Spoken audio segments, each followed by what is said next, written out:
bergabung Ketua DPP Bidang Advokasi Hukum Partai Nasdem, Mas Taufik Basari. Selamat sore, Mas Tobas.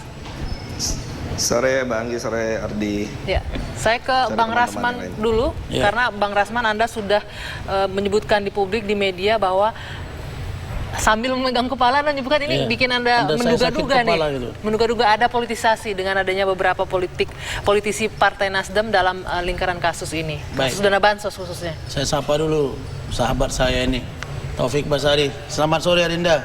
Halo Bang Rasman. Sore Bang Rasman. Baik. Saya menyampaikan itu bukan tanpa dasar. Itu berdasarkan surat yang dibuat oleh Bapak Gatot Pujo Nugroho bersama dengan Ibu Evi Susanti. Isi surat itu setidak-tidaknya mengandung makna dua substansi pokok. Apa?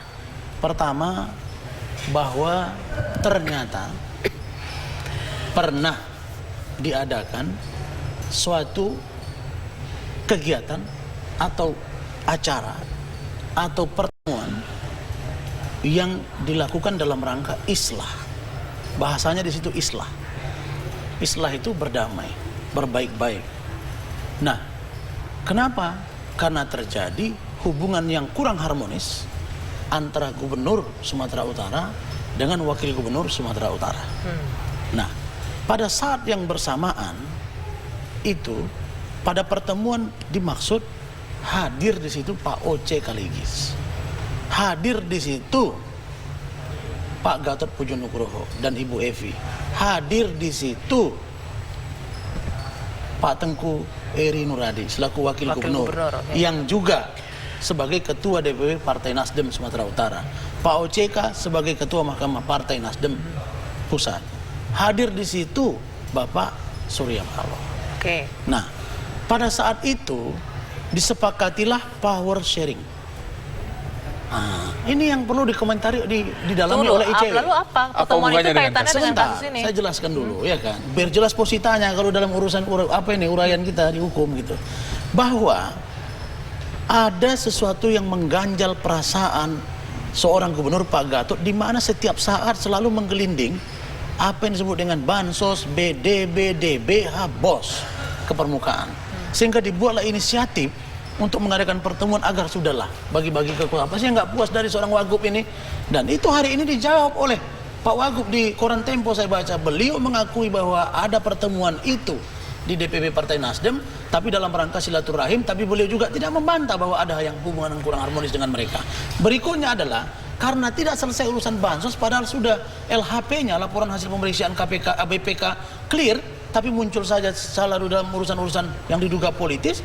Akhirnya Ibu Evi dan Pak Gatot memutuskan, udah deh kita tunjuk Pak OCK sebagai kuasa hukum. Tunggu, sebelum dilanjutkan tadi Bang ada muncul dugaan-dugaan diduga politis. Maksudnya politis, apa? karena selalu ada demo-demo. Muncul demo bansos, muncul demo BDB, muncul demo terkait dengan ya katanya Pak. Kalau Anda melihat ini politis, siapa yang merancang demo-demo itu dan untuk siapa saya kira ditujukan? orang semua sudah paham lah itu. Ya, siapa yang berkepentingan? Katanya sudah damai. Ya, saya kan tidak boleh menjas. Dugaan saya. Iya, dugaannya kan kita dengar sekarang siapa? yang berselisih paham siapa nih? Wagub sama gubernur kan? Jadi dugaannya Wagubnya yang menjual. Kan sudah berdamai nih katanya. Oke, jadi dugaannya Wagub mendesain gitu. demo-demo ya, itu. Bisa jadi seperti itu. Presumption of innocence. Saya bukan argumentum ad hominem. Bukan menyerang pribadi orang kalau lain. Anda katakan, nah, saya teruskan dulu. Enggak loh, kalau Anda katakan dia mendesain demo-demo, kemudian hubungannya bukan dengan kasus saya mengatakan, dugaan kita. Ya, Oke, menduga. Begitu. Enggak, hubungannya dengan kasus ini apa? Ya, maka saya teruskan dulu biar terang. Nah, lalu kemudian secara tiba-tiba ini sudah clear di LHP, sudah selesai semua power sharing. Nah, akan segera melakukan power sharing, terus ada demo, lalu kemudian datang panggilan dari kejaksaan.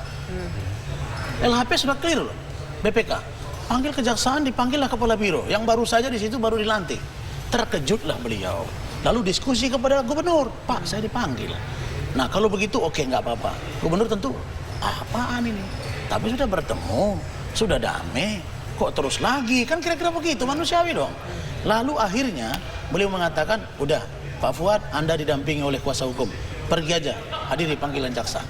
Mereka bilang, ya udah Pak, kalau gitu saya Pak Oce, silakan, itu kuasa hukum pribadi saya, gitu loh. Nah, Sampai di situ yang diketahui oleh Pak Gubernur dengan Ibu Evi.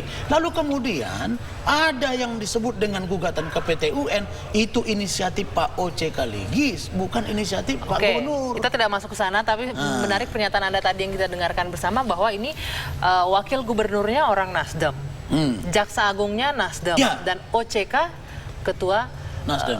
Dan dari dulu ICW bilang, jangan orang parpol lah yang menteri megang Kementerian Hukum dan HAM serta Jaksa Agung itu. Ya risikonya jadi di poinnya sini, apa? gitu. Menurut Anda ini orang-orang Nasdem sengaja Saya mengorbankan mengatakan bahwa dalam dugaan kemanusiaan, dalam sosiologi, ilmu sosiologi, kita pasti mengatakan bahwa ada konflik of interest. Yang paling lucu tadi pagi, saya debat di salah satu TV swasta, dialog maksud saya dengan Pak Tony Spontana. Pak Tony sebagai Kapuspen mengatakan, Pak Rasman, kami dari Kejaksaan Agung itu menangani kasus yang 100 miliar ke atas. Yang 100 miliar ke bawah itu ditangani Kejaksaan Tinggi. Terus yang di bawahnya 30 miliar itu kira-kira Kejari. Nah, itu yang kami tangani, Pak. Saya tanya, itu gardu listrik Pak Dahlan Iskan yang nangani siapa? Oke, itu sudah out of context. Kita lanjutkan. Artinya bahwa Bang Rasman, kita dengarkan apa kata Nasdem. Mas Taufik, ini ada tudingan bahwa konspirasi politisi Nasdem. Ya, dugaan konspirasi politisi Nasdem untuk mengorbankan Gubernur Sumatera Utara terkait dengan kasus bansos ini. Oke, pertama-tama kita harus bedakan antara fakta satu kejadian dengan analisis pendapat yang tentu juga bisa diwarnai dengan bumbu-bumbu macam-macam analisisnya, ya. Nah, yang pertama yang ingin saya katakan bahwa benar memang ada pertemuan ya antara Ketua Umum Partai Nasdem, kemudian Gubernur Sumatera Utara dengan wakilnya di DPP Partai Nasdem. Tapi yang harus kita dudukkan permasalahannya adalah pertemuan itu adalah atas permintaan sendiri dari Pak Gatot. Ya, Saudara Rasman bisa tanyakan kepada klien saudara, itu atas permintaan siapa, ya. Nah, permintaan untuk bertemu itu dalam rangka untuk meminta petuah, nasihat dari Ketua Umum Partai Nasdem selaku senior dalam bidang politik, dan yang kedua juga pendukung keduanya ini selaku pasangan ketika maju sebagai pasangan calon dalam pemilihan gubernur dan wakil gubernur Sumatera Utara, meskipun pada saat itu dulu Partai Nasdem memang belum maju sebagai partai peserta pemilu. Nah, tapi yang jelas jangan kemudian suatu pertemuan yang isinya sama sekali tidak membicarakan soal kasus, ya, soal mengatur-ngatur kasus, tapi benar-benar penuh isinya adalah soal petuah-petuah bagaimana menjalankan pemerintahan yang baik. Ketum ingin agar keduanya ini berjalan secara harmonis, mendahulukan kepentingan masyarakat. Nah, itulah yang menjadi inti pertemuan. Dan Bung Rasman selaku lawyer, kita harus bisalah mana yang fakta, mana yang pendapat harus kita pisahkan. Jangan kemudian dikait-kaitkan, diolah-olah sedemikian rupa menjadi hal-hal yang bisa mengaburkan fakta atau bahkan malah menzalimi orang lain. Nah, yang jelas ya, jangan sampai kemudian ini digeser bahwa seolah-olah menjadi persoalan politis. Tidak, ini persoalan hukum. Mas Tobas. Pak Gatot dan Pak Tengku Eri, sebentar ya, saya selesaikan dulu. Pak Gatot dan Pak Tengku Eri juga klien saya dulu ketika di MK dalam kasus untuk pemilihan gubernur dan wakil gubernur Sumatera Utara. Jadi saya juga tahu. Nah, jadi tanyakanlah mana yang menjadi fakta. Jangan kemudian diolah-olah sendiri, dibuat pendapat-pendapat sendiri, analisis sendiri, ya. Jadi yang jelas pertemuan itu ada. Isinya adalah petuah-petuah dari Ketua Umum Partai Nasdem dan atas permintaan Pak Gatot sendiri. Sebelum pertemuan bahkan Pak Surya Paloh sempat berdiskusi dengan kita ketika kita diskusi soal pilkada ini. Gubernur Sumatera Utara mau mengajak ketemu, ini Mas agendanya Tobas, kita penuh bagaimana. Bagaimana dengan akhirnya diagendakan, bertemulah keduanya dan tidak ada hubungan dengan kasus sama sekali. Jadi jangan dipaksa-paksakan lah untuk dikait-kaitkan dengan Nasdem. Bagaimana dengan dugaan adanya teori konspirasi bahwa di situ jaksanya orang Nasdem, kemudian pengacaranya juga ketua Mahkamah Partai, kemudian wakil gubernurnya juga ketua DPW Sumatera Utara. Kita akan berbincang terkait itu di segmen berikutnya, tetap bersama kami. Kita lanjutkan perbincangan ini, saya mau ke Mas Taufik Basari. Tadi pertanyaan saya sebelum kita kombrek adalah bagaimana dengan dugaan adanya teori konspirasi bahwa jaksa agungnya di situ orang Nasdem, kemudian pengacaranya ketua Mahkamah Partai, wakil gubernurnya juga adalah ketua DPW Sumatera Utara Partai Nasdem. Ya, kalau bicara teori konspirasi ya bisa macam-macam, bisa dikait-kaitkan saja. Bisa nanti dikatakan ada konspirasi Zionis lagi dalam kasus ini. Atau konspirasi apapun lah, bisa saja dikatakan seperti itu. Tapi yang jelas, tuduhan bahwa kasus ini merupakan satu punya kaitan dengan Nasdem, bahwa seolah-olah ini diatur oleh Nasdem, itu merupakan tuduhan yang serius. Ya, saya ingatkan, ya kita catat semua apa yang telah disampaikan oleh rekan saya, Saudara Rasman, ya dengan tuduhan-tuduhan yang sama sekali tidak berdasar ini, ya tentu kita akan lihat nanti mana yang bisa terbukti, mana yang tidak, dan kalau tidak saya terbukti ingin tentu bantah. kita akan lakukan langkah-langkah hukum. Nah, yang kedua, sebentar. Nah, saya jangan begitu. Ya. Anda orang hukum, saya orang hukum. Saya bicara itu berdasarkan betul. surat Ya, dari karena Ibu itu Anda Evi sebagai Susanti. orang hukum harusnya tahu mana yang Itu mana yang surat hukum, dari mana yang Ibu fakta, Evi mana yang Susanti analisis, dengan mana yang pendapat, Pak mana yang Gatot tuduhan. Pujo Nugroho, bukan omongan saya, Bos. Surat dari Bu Evi Susanti dengan Bapak Gatot Pujo Nugroho. Saya menyampaikan itu. Ya, saudara. Tidak ada yang saya tambah-tambahin. Saudara tanyakan saja atas permintaan Itu siapa omongan- pertemuan itu. itu Dan apa yang omongan salah gubernur ketika kepada seorang saya. gubernur bersama wakilnya bertemu dengan ketua umum Sekarang saya tanya, suatu ada partai, tidak pertemuan? meminta Anda bilang fatwa. tidak ada hubungannya, tapi Wakil Gubernur Sumatera Utara Tengku Heri mengatakan bahwa benar bahwa mereka memang ada hubungan yang kurang harmonis. Lalu kemudian 2013 Ya, terus kasus ini kaitannya tidak dengan kasus diangkat-angkat. apa? 2013 kasus Kaitan ini dengan dari kasus apa? Sebentar, Bu. Kasus bansos ini saya orang Ya. Sumatera Utara, saya tahu. 2011 ini sudah diproses, tidak sampai hari ini tidak diproses. Kok baru sekarang baru sibuk? Kita minta KPK, kenapa KPK tidak mau? Kenapa Kejagung tidak mau kasih? Kan kita semua mengerti ini Anda ada ICW. melihat ada apa di Kenapa? sana? Ada apa? Karena Kejaksa Agungnya orang Nasdem misalnya, kan dugaan kita boleh. Kok Anda bilang mau nuntut saya? Takut apa? Saya baru nggak ada masalah sama saya ini, mau tuntut. Ini ngomongan dari seorang klien saya.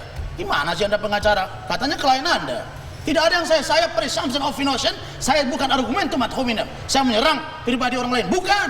Saya menyatakan testimoni dari klien saya. Baik, Mas Taufik Mas Taufik. Basari. Gertak-gertak saya. Jadi Ya, dikatakan biar- kan kasus sudah lama ditangani oleh Kejaksaan Tinggi tapi tidak diproses-proses. Jadi Jadi pokoknya ada yang bisa muncul gertak-gertak kita, kecurigaannya Bos. seperti Ada yang itu. bilang saya nggak usah, nggak Bang, akan diundang-undang oleh salah satu TV Bang swasta, Rasman nggak sebentar. apa-apa. Bang Rasman sebentar. Kita mau bongkar nggak pintu masuk untuk perbaikan negara ini? Oke, Mas Silakan, Taufik, Mas silakan. Tobas.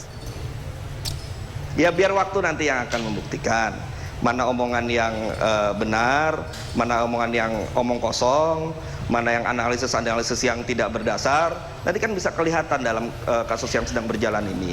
Nah, tentu kita tidak bisa menuduh bahwa seolah-olah Kejaksaan Agung ini bisa diatur-atur oleh ketua umum partai, kan tidak mungkin. Mas Di situ Taufik. juga banyak jaksa-jaksa Iya, yang berintegritas. Mas Taufik. Itu tuduhan yang sangat keji menurut saya. Kenapa Kasihan jaksa-jaksa dibilang yang sudah menuduh nih? bekerja, Saya heran. Mas Taufik, tiba-tiba sebentar. dituduh bahwa seolah-olah bisa diatur oleh partai. Saya tidak mengatakan menuduh, Bung. Saya tidak mengatakan menuduh. Kita menduga, bagaimana sih? Sebentar, Bang Rasman, sebentar. Mas Jangan Taufik, dibelok-belok ini yang dong. jadi pertanyaan Waduh ya. kan karena kasus ini sudah terlalu lama di Kejaksaan tapi tidak Menduga-menduga ya, diproses terserah deh. begitu. Bukan, Mas jangan Taufik, dibelok-belok gitu loh. Mas Taufik bisa dengar saya? Iya, iya. Ya, ini jadi pertanyaan, tanda tanya oleh Bang Rasman adalah kasus ini sudah dipegang Kejaksaan dari 2011 tapi tidak berlanjut juga, tidak diproses, makanya muncul dugaan Ya. ada permainan politik di situ, begitu. Apa penjelasannya? Gini, sama seperti banyak kasus yang ada yang ditangani oleh aparat penegak hukum. Misalkan ada laporan di tahun 2010, tapi kemudian baru diproses di tahun 2012. Itu kan tergantung dari pengumpulan barang bukti yang ada. Kalau misalnya memang belum cukup barang buktinya, ya mungkin belum bisa naik ke tingkat penyidikan. Nah, kita tidak tahu ini urusannya kejaksaan. Oke. Kenapa kemudian baru Baik. tahun sekian baru ditangani ya. Tapi yang jelas ini kan urusan penegak hukum, bagaimana mereka punya bukti, mereka kemudian mengkaji bukti-bukti yang ada, apakah cukup dinaikkan menjadi penyidikan. Tidak ada urusannya dengan urusan politik. Nah, jadi kalau misalnya kita tahu, kita kan seringlah menangani perkara lah. Kita tahu satu laporan, ada yang bisa cepat tergantung dari buktinya, ada yang bisa lambat tergantung dari buktinya juga, tergantung dari analisis hukum dan sebagainya. Nah, itu ya bagaimana para penegak hukum melihat kasus ini dan bukti-bukti yang ada.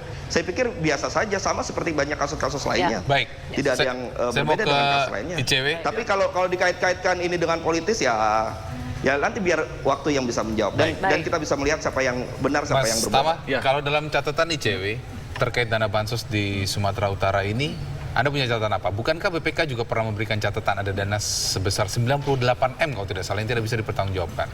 Sebetulnya begini, saya mau keluar dari soal pertemuan-pertemuan tadi ya, apa kemudian ada pengaturan dan segala macam. Saya rasa kita harus masuk ke dalam penanganan perkaranya saja.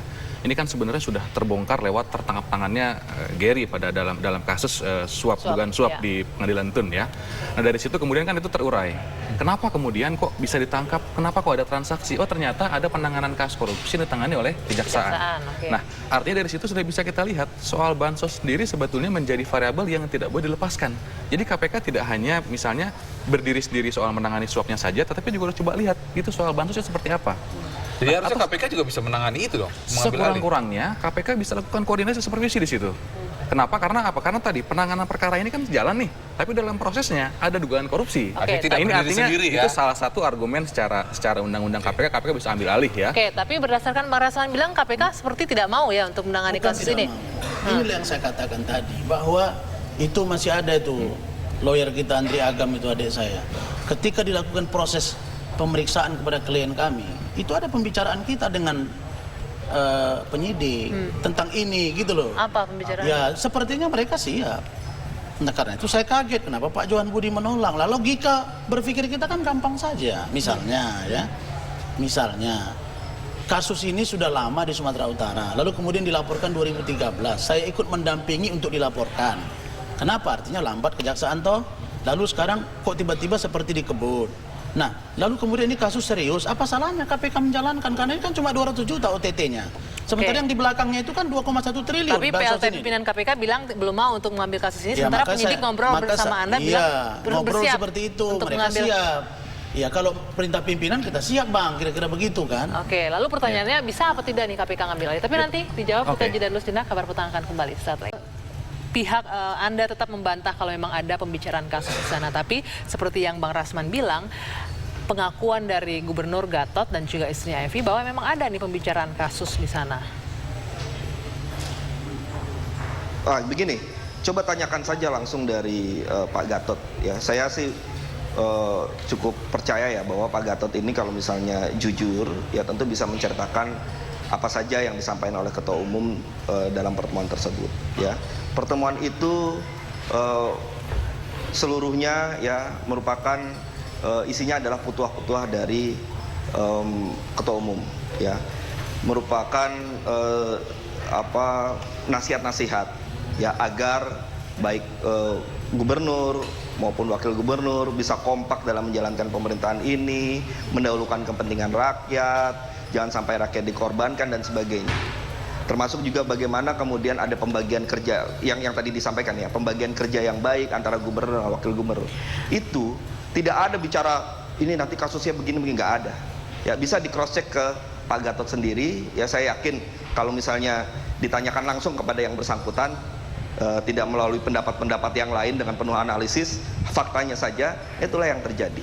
Ya, lagi pula ya apa salahnya ketika gubernur dengan wakil gubernur meminta ketemu Ketua Umum Partai Nasdem, kemudian bertemu dan diberikan nasihat-nasihat, dan itu yang memang yang terjadi. Nah tapi kemudian ada upaya-upaya untuk mengkait-kaitkan bahwa seolah-olah pertemuan itu ada pertemuan yang penuh konspirasi dan sebagainya. Saya pikir itu merupakan satu upaya-upaya yang tidak pada tempatnya. Ya. Nah, maka dari itu saya katakan ya biar nanti waktu yang membuktikan apakah memang ada kaitannya dengan Partai Nasdem atau tidak dalam kasus ini atau memang sebenarnya kasus ini memang ada dan berjalan sesuai dengan proses penegakan hukum yang ada. Partai Nasdem sejak awal sudah mengatakan bahwa kita mendukung segala upaya penegakan hukum termasuk yang dilakukan oleh KPK dalam kasus suap ini. Jadi ya silahkan berjalan saja. Fokus saja pada penegakan hukum lah, tidak usah melebar kemana-mana. Baik, saya mau ke ICW dulu, Mas Tama. Kalau kita lihat kasus bansos ini banyak menelan korban para kepala daerah. Nah, tercatat di Sumatera Utara ini menjelang 2013 dana pendidikannya berkurang, dana bansos, BOS, BDB itu kemudian naik hingga 80%. Disinyalir ini kemudian digunakan atau diduga untuk kepentingan politik Pak Gubernur saat itu. Dalam catatan ICW? Ini sebetulnya jadi pola ya, hampir jadi di semua daerah yang saya katakan tadi, misalnya seperti di Jawa Barat ya, tadinya anggaran dana bantuan sosial 100 73,2 miliar misalnya menjelang pilkada misalnya itu naik sampai 4,8 triliun misalnya. Nah, di beberapa tempat seperti misalnya pencalonannya waktu pas momentum pilkada di Banten ya, Ibu Atut Khosyah juga sama, serupa terjadi. Artinya peningkatan terjadi sangat signifikan. Begitu juga dengan di Jakarta ya, dulu pada saat Fauzi Bowo menjelang pilkada itu meningkat sekali anggaran dari dana bantuan sosial. Nah, ini yang kemudian jadi pola. Polanya seperti apa? Pada umumnya kalau memang mau serius kita verifikasi, itu kan kelihatan misalnya. Bansos ini mekanismenya tidak seperti penganggaran yang lain, misalnya seperti penganggaran barang dan jasa yang sangat rigid, proses penganggarannya agak rigid, kemudian juga proses pelaksanaan juga penuh aturan teknis dan segala macam, sehingga ini membuat sulit sekali orang untuk berkreasi dalam tanda kutip. Tapi dana bansos ini kan sangat loose sekali mekanismenya, pertanggungjawaban dan lain sebagainya, walaupun sudah ada aturannya, tetapi kita menilai masih akuntabilitasnya, transparansi masih agak sulit. Sehingga apa? Ini jadi celah, dan sampai kapanpun jika aturan masih seperti ini akan ada peluang korupsi akan terjadi di sana.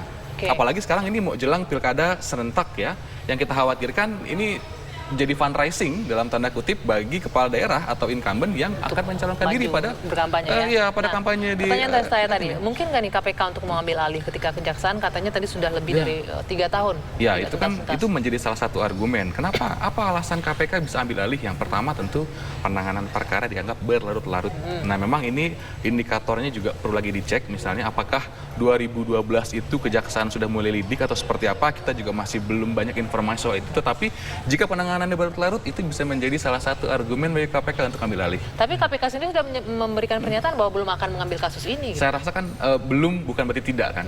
Artinya kalau belum bisa ya bisa tidak, nunggu proses atau seperti apa kita masih belum tahu. Nah, alasan yang kedua adalah ketika misalnya penanganan korupsi ada dugaan korupsi dalam proses penanganannya. Nah, ini kan kita lihat dalam penanganannya sudah mulai masuk lidik, kemudian ya walaupun tadi ya ada banyak bantahan siapa sih yang punya inisiatif dari pengadilan itu dan segala macam, tetapi terjadi ada suap di situ. Artinya kans KPK sebetulnya untuk masuk menangani perkara itu sangat Jadi besar. Anda mau bilang ada korupsi dalam penanganan korupsi bansos gitu? Dugaan korupsi ya, Ada karena tadi kan dalam proses jelas. Karena apa? Di petun ada suap di sana. Baik, KPK terima masuk. kasih Mas Tama atas waktu bersama kami. Sedikit dulu, supaya lurus nih. Singkat, Tadi cepat. saya tidak mengatakan, saya nggak ada mengatakan bahwa dalam pertemuan itu dibahas dana bansos, itu tidak ada. Yang ada mengharmonisasi hubungan gubernur dengan wakil gubernur. Baik, kita lihat nanti Kemudian bagaimana periode proses yang lalu hukumnya. adalah itu harus ada, misalnya DPRD yang lalu ketua DPRD-nya itu harus ditanya juga DPRD yang lalu, misalnya Pak Saleh Bangunan itu silakan. Baik, nanti biarkan KPK yang bekerja ya, dan jadi juga terima kasih, kejaksaan. Mas. Terima kasih Terima kasih, Bapak. Mas Tama. Selamat malam. Fair, gitu ya. Kabar petang masih akan kami lanjutkan.